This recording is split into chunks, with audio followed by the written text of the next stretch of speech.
konferensi pers pengungkapan tindak pidana di bidang kesehatan berupa praktek aborsi ilegal yang dilakukan oleh jaringan pelaku dan berhasil diungkap oleh Ditreskrimsus Polda Metro Jaya melalui Subdit 4 Tipiter. Di sini hadir langsung Bapak Direskrimsus beserta Wadireskrimsus, Kementerian Pemberdayaan Perempuan dan Perlindungan Anak Republik Indonesia diwakili oleh Ibu Admirlanti Ritonga. Terima kasih sudah hadir Ibu. Dari KPAI yang diwakili oleh Bapak Jastra Putra selaku Wakil Ketua KPAI. Dinas Kesehatan Provinsi DKI yang dihadiri oleh Dr. Octaviana Carolina selaku Kabid Kesmas, serta dihadiri oleh Kasubdit Penmas. Jadi kepada rekan-rekan sekalian, Polda Metro Jaya ingin menyampaikan secara resmi kepada publik tentang pengungkapan praktek aborsi ilegal. Ini menunjukkan komitmen Polda Metro Jaya di dalam proses penegakan hukum yang transparan. Ini akan disampaikan terkait kronologis lengkap, modus operandi, pelaku, peran pelaku dan barang bukti. Ini juga memberikan edukasi kepada masyarakat terkait bahaya, kami ulangi, bahaya dan larangan praktek aborsi ilegal. Pada kesempatan ini, sebagaimana kita ketahui bersama bahwa praktek aborsi ilegal merupakan perbuatan yang melanggar hukum, peraturan perundang-undangan di bidang kesehatan, serta bertentangan dengan nilai moral, etika, dan norma agama. Dari sisi kesehatan, praktek aborsi ilegal sangat berbahaya karena tidak menjamin standar medis, kebersihan dan sterilitas alat yang digunakan, sehingga berpotensi menimbulkan infeksi, gangguan kesehatan reproduksi, bahkan dapat menyebabkan keselamatan jiwa bagi perempuan. Berdasarkan hasil penyelidikan dan penyidikan, Ditreskrimsus Polda Metro Jaya telah mengungkap praktek aborsi ilegal di salah satu apartemen di wilayah Jakarta Timur, di mana dari tahun 2023 sampai dengan 2025 telah melayani 361 orang pasien. Nanti secara detail akan kita dengar bersama-sama. Bapak Direskrimsus akan menjelaskan, memaparkan kronologis, pasal pidana, peran serta dari para pelaku termasuk barang bukti. Silakan Bapak Direskrimsus. Sebagaimana kita ketahui bahwa perbuatan aborsi ilegal ini merupakan tindakan melanggar hukum ataupun norma-norma hukum yang tentu saja ini berbahaya khususnya di bidang kesehatan, dan ini membahayakan baik itu keselamatan jiwa ibu dan janin, termasuk juga merusak tatanan nilai-nilai kemanusiaan. Dari sisi kesehatan tentu perbuatan aborsi yang ilegal ini sangat tidak memperhatikan baik itu dari segi kebersihan, kesterilan alat-alat ataupun prosedur-prosedur yang digunakan pada saat melakukan tindakan aborsi. Kemudian juga dapat menimbulkan berbagai macam ragam penyakit, termasuk infeksi, jamur, virus, parasit, dan lain sebagainya. Sekitar bulan November, tentu berdasarkan informasi dari masyarakat, kami mendapatkan informasi bahwa ada praktek aborsi ilegal yang terdapat di salah satu apartemen di Jalan Jenderal Basuki Rahmat di Kelurahan Cipinang Besar di Jakarta Timur. Kemudian kami melakukan penyelidikan dan dari hasil pengungkapan bahwa diketahui kegiatan aborsi ilegal ini ya dipasarkan atau disebar ke masyarakat ini melalui website ya dengan dua nama akun. Yang pertama adalah Klinik Aborsi Promedis dan Klinik Aborsi Raden Saleh. Kegiatan ini berdasarkan keterangan dari tersangka pada saat diperiksa ini sudah berlangsung sejak dari tahun 2022 atau sekitar 2 tahun lebih. Kemudian kegiatannya pada saat melayani pasien tentu saja setelah dia terhubung melalui website, kemudian tersambung ke nomor WhatsApp daripada admin. Di situ akan berkomunikasi dan disampaikan syarat-syaratnya. Perlu saya jelaskan bahwa ketika sudah terhubung dan akan berencana melakukan aborsi, maka admin akan memberikan persyaratan. Yang pertama itu adalah melakukan USG, kemudian difoto, dikirimkan ke admin, dan kemudian juga KTP ya daripada si pasien. Kemudian dipelajari, setelah itu maka akan diberikan janji, yaitu baik itu lokasi, tempat, jam, termasuk juga tempat titik-titik yang akan dilakukan penjemputan. Kemudian dari keterangannya juga ya bahwa biaya pelaksanaan aborsi ini sendiri bervariasi mulai dari 5 juta sampai dengan 8 juta. Pada kesempatan ini kami akan menyampaikan kronologis penangkapan, di mana pada saat Subdit 4 Tipiter melakukan penyelidikan, ya, kemudian dilakukan penyelidikan mulai dari proses pendaftaran, ya, proses pendaftaran di website, kemudian juga berkomunikasi dengan admin, sehingga melakukan pengamatan di lokasi yang biasanya mereka melakukan praktek aborsi.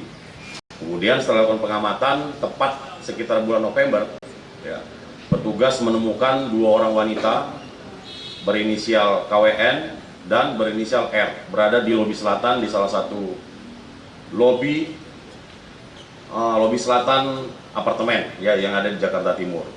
Kemudian setelah diketahui ada salah satu kendaraan Daihatsu Xenia warna hitam dengan nopol B2289 PIU menjemput seorang wanita, kemudian dibawa ke parkiran. Pada saat itu sudah diikuti oleh petugas. Kemudian sesampai di parkiran, kemudian dijemput oleh saudara LN, ya, saudara LN. Setelah dijemput, kemudian masuk ke lift, kemudian naik. Pada saat itu kita belum tahu lantainya. Setelah tiba di lantai, kemudian saudara LN itu kembali lagi turun. Setelah turun, kemudian dilakukan penangkapan oleh petugas dan kepada saudara LN diminta untuk menunjukkan tempat diantaranya kedua perempuan tadi. Kemudian diantar sampai ke lantai 28, tepatnya di kamar 28A. Ya. Kemudian setelah dilakukan penggeledahan, ditemukan 4 orang perempuan. Yang pertama saudari NS, yaitu berperan sebagai dokter. Kemudian saudara RH, saudari KWM, ini adalah pasien, ya, dan saudari Renita. Kemudian setelah dilakukan penangkapan terhadap keempat orang ini, maka dilakukan segala penggeledahan, termasuk juga oleh TKP. Ditemukan masih terdapat sisa-sisa darah pasien aborsi ilegal. Kemudian juga peralatan-peralatan seperti yang ada rekan-rekan lihat di depan ini, peralatan aborsi, termasuk kapas-kapas bekas darah, dan semuanya ini kita lakukan tes DNA, termasuk terhadap pasien juga kita lakukan visum et repertum, ya.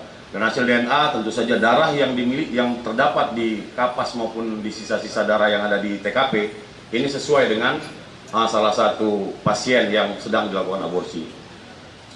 Kemudian terhadap keseluruh tersangka, baik yang ditangkap di dalam kamar, termasuk juga pasien, termasuk juga yang tadi saudara LN, saat ini semuanya sudah berada di Polda Metro Jaya dan sudah diproses sesuai dengan hukum yang berlaku. Pada kesempatan ini juga saya akan menyampaikan peran dari masing-masing tersangka. Saudari NS, kemudian saudari NS ini memiliki peran sebagai eksekutor atau dokter, seolah-olah sebagai dokter obsgin. Ya. Dari perannya tersebut dia memperoleh bayaran sebesar 1.700.000. Kemudian saudari RH ini memiliki peran membantu NS dalam melakukan aborsi, mendapatkan hasil sekitar 1 juta. Kemudian saudari M ini memiliki peran menjemput serta mengantar pasien baik pada saat penjemputan maupun pada saat dia kembali setelah melakukan aborsi. Ini juga sudah diproses dan mendapatkan hasil sekitar 1 juta. Termasuk saudara LN yang tadi menjemput dari P5 atau parkir 5 sampai ke titik yang sudah ditentukan. Begitu juga pada saat selesai melakukan penjemputan ini berperan perannya melakukan penjemputan mendapat hasil sekitar 200 sampai 400 ribu. Saudara YH ini adalah seorang admin, ya, admin yang mengelola, kemudian melihat WSG termasuk juga KTP dan membuat janji. Ini juga mendapatkan bagian sekitar 2 jutaan. Dan KWM serta Renita ini perannya adalah pasien daripada aborsi. Terhadap ke-6 tersangka ini, ya, 5 orang kami sudah lakukan penahanan, ya, dan saat ini sedang berproses. Kemudian kami melakukan olah data yang ada di handphonenya admin. Dari olah data tersebut, kami menemukan nama-nama pasien sebanyak 361 pasien. Tentu ini masih kami lakukan pendalaman apakah 361 ini benar melakukan aborsi di praktek aborsi ilegal tersebut atau tidak, ini sedang berproses. Namun dari keterangan tersangka, walaupun keterangan tersangka sudah menyatakan itu adalah pasien aborsi, tapi kami perlu memastikan dengan memanggil para pasien yang ada di database tersebut. Tentu modus yang mereka lakukan adalah mereka membuat website, kemudian dihubungkan dengan admin, ya, kemudian di website tersebut, ya, seolah-olah praktek ataupun klinik tersebut seolah-olah itu berizin dan dikelola oleh seorang dokter yang spesialis, yaitu spesialis obgyn, sehingga masyarakat ataupun orang-orang ketika melihat daripada website tersebut itu orang percaya. Kemudian juga kami juga melakukan pendalaman rata-rata yang melakukan aborsi itu adalah yang tidak menginginkan anak tersebut, ya, ataupun hamil di luar nikah. Ini rata-rata pasien yang melakukan ataupun yang aborsi di klinik aborsi tersebut. Kemudian rekan-rekan, kami sudah melakukan pemeriksaan terhadap 15 orang saksi dan memeriksa 5 orang ahli, yaitu baik ahli pelayanan kesehatan, ahli obgyn, ahli DNA, termasuk juga visum, ahli kesehatan maupun ahli pidana. Barang bukti yang berhasil kami sita yaitu 1 unit mobil DH Susenia. Kemudian barang-barang yang kami temukan pada saat olah TKP di kamar, ya, kamar apartemen, ya, seperti kapas, kemudian obat-obatan, gunting dan lain sebagainya. Kemudian 6 buah handphone, termasuk juga alat vakum ataupun alat-alat lain yang diduga ada kaitannya dengan tindak pidana yang terjadi. Terhadap tersangka, ya, kami menjerat dengan Undang-Undang Kesehatan, yaitu Undang-Undang Nomor 17 Tahun 2023, yaitu Pasal 60, Pasal 427, yaitu setiap orang atau perempuan yang melakukan aborsi tidak sesuai dengan kriteria yang dikecualikan, sebagaimana dimaksud Pasal 60, ancamannya 4 tahun, termasuk juga Pasal 428, yaitu orang yang melakukan aborsi tidak sesuai dengan ketentuan, baik itu atas seizin perempuan, itu ancaman hukumannya 5 tahun, maupun tidak seizin perempuan tersebut yang ancaman hukumannya 12 tahun. Kemudian pada kesempatan ini kami dari kepolisian, khususnya Direktorat Kriminal Khusus Polda Metro Jaya, akan terus melakukan penegakan hukum di bidang tindak pidana kesehatan, khususnya aborsi secara ilegal. Karena upaya tersebut selaras dengan cita-cita Bapak Presiden Prabowo Subianto, yaitu memperkuat penegakan hukum dan perlindungan kepada masyarakat. Sehingga kepolisian dalam hal ini merupakan representasi daripada negara, melindungi kehidupan, kesehatan ibu, dan masa depan anak, termasuk juga aborsi ilegal itu bukan merupakan solusi, tetapi merupakan ancaman serius bagi kesehatan dan masa depan bangsa. Pada kesempatan ini saya mengajak seluruh masyarakat bahwa apabila menemukan situasi ataupun lokasi-lokasi yang dicurigai, ya, sehingga bisa menginformasikan kepada kantor kepolisian terdekat untuk kita lakukan penyelidikan, dan apabila ditemukan kita lakukan penegakan hukum. Saya kira itu yang bisa saya sampaikan rekan-rekan pada kesempatan sore hari ini, dan saya akhiri billahi taufiq wal hidayah. Assalamualaikum warahmatullahi wabarakatuh.